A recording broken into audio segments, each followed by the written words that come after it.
In the beginning, when we were talking about implementing the TXM process in our store, obviously, again, human nature is to fend change.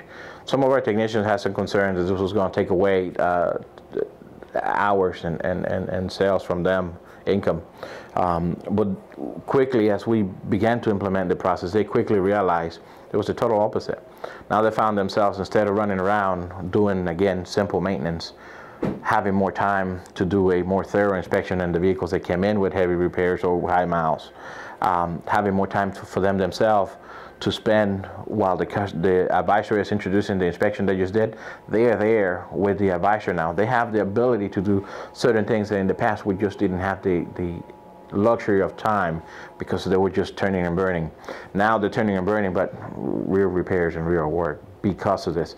So it's proven for the technicians a tremendous asset. Now it's to the point, sometimes they get a car that has more miles than typically recommended to go into TXM. They might have a TXM team, if available, to do the initial inspection, oil change, and the rotation part of it, just because they know the process is sound and it works so well. They trust the inspection. They know they can take care of something else while having this in here. So it's proven tremendously for them. They love it.